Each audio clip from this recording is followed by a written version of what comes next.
The sky was heavy with gray clouds that morning, casting long shadows across the schoolyard. The kind of day where even laughter feels muted, where the air carries a weight that most ignore, but not Valentina Shevchenko. She felt it deep inside. It wasn't the weather pressing down on her heart. It was something heavier. Something that had followed her for months. Valentina sat alone on the wooden bench near the basketball court, her backpack clutched tight to her chest, her eyes fixed on the cracks in the pavement. Children ran past her, chasing after each other with shrieks of joy, their sneakers squeaking against the wet ground. To them, the day was ordinary.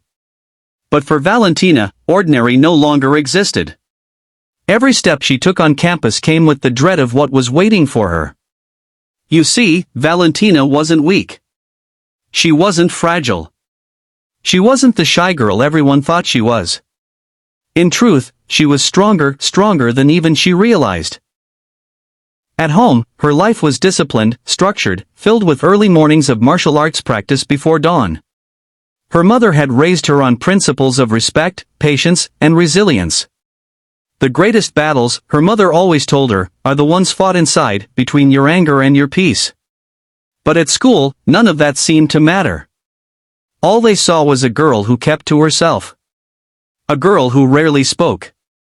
A girl who walked with her head slightly lowered, as though trying to disappear into the crowd. And to the bullies, that made her the perfect target. The bullies. There were 4 of them, 3 boys and 1 girl. Together, they formed a cruel little pack, feeding off one another's laughter and daring one another to push the limits of meanness. Jason, the tallest, was their leader. Loud, brash, always desperate for attention. He came from a broken home, but instead of finding healing, he found control in making others feel small. Mark, his shadow, was less confident, but laughed the loudest whenever Jason humiliated someone. He was the kind who bullied not out of cruelty but out of fear of being the next target. Ryan, the smallest, was the troublemaker. What he lacked in size, he made up for with a sharp tongue, always ready with a cutting insult. And then there was Amber, a girl with a cruel smirk who often instigated the torment with whispers and rumors. She enjoyed watching others squirm under her words. To them, Valentina was entertainment. It started small, books knocked off her desk, whispered insults as she passed by, mocking the way she spoke. But as weeks turned into months, it became relentless. Rumors about her family spread. Lunch trays accidentally spilled on her. Lockers slammed shut just as she tried to reach inside. Valentina endured it all with silence. Her classmates noticed but looked away. Nobody wanted to risk becoming the next victim. One rainy afternoon, when the hall smelled of wet coats and muddy shoes, Valentina felt her patience slipping. She was gathering her things at the end of class when Jason blocked her path. "Were you running off to, silent girl?" he smirked.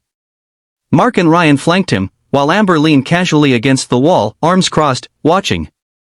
Valentina didn't answer. She adjusted her bag on her shoulder and tried to step around him. Jason shoved her lightly back. "No, no, no. We're talking to you." Ryan snickered.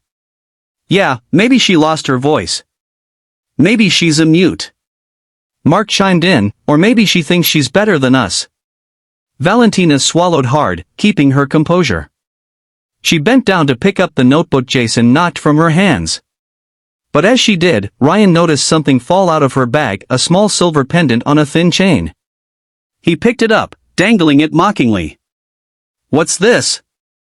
Your little good luck charm? Looks cheap." Valentina froze. That pendant wasn't just jewelry. It was her grandmother's gift, something sacred, something tied to her family's roots. "Give it back," she said, her voice steady but quiet. Jason grinned. "Or what?" And with a cruel laugh, he dropped it on the floor and pressed his shoe against it. Something inside Valentina shifted. For months she had endured, staying silent, choosing peace. But this was different. This wasn't just about her. This was about respect, about dignity, about everything she had been taught. Her body straightened. Her eyes, usually soft and distant, locked with Jason's. For the first time, her voice cut through the hallway like steel. Pick it up. The unleashing. The bullies laughed. They thought it was still a game. Jason reached down to crush the pendant under his foot. But before his shoe could press harder, Valentina moved. Years of training surged through her body, not with anger, but with precision. In a blink, she sidestepped Jason's attempt to block her and grabbed his wrist, twisting it with just enough pressure to make him yelp. His knee buckled, and he dropped to the floor. Mark lunged forward, but Valentina's stance shifted. Calm, controlled, unshakable. She redirected his momentum, guiding him into the wall with a thud that knocked the air out of him. Ryan tried to charge from behind, but Valentina spun, her foot sweeping just close enough to trip him, sending him sprawling onto the floor. Amber froze, her smirk gone. She tried to shove Valentina, but her shove met a wall of discipline.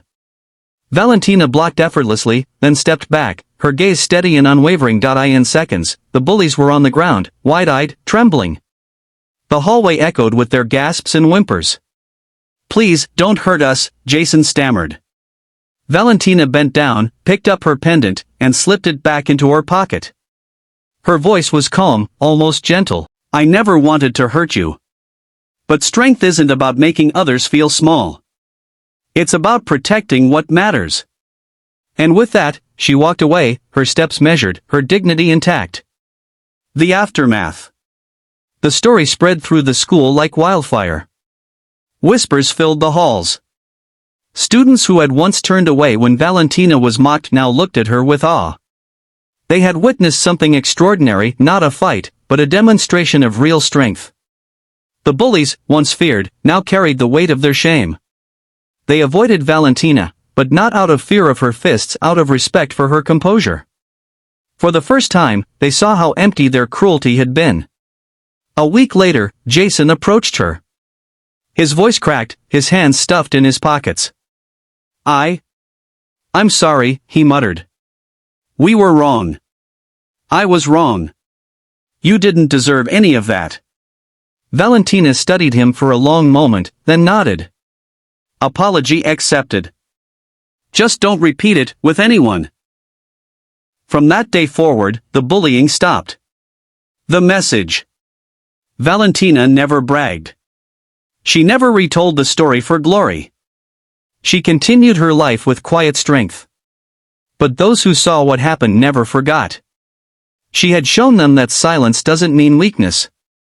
That kindness isn't cowardice. That when paired with discipline, patience is the greatest power of all. And her story became a quiet legend, a reminder that the strongest people are often the ones who fight not to hurt, but to protect. Closing call to action. Friends, if Valentina's story inspired you, let me know your thoughts in the comments. Have you ever been underestimated because you stayed silent?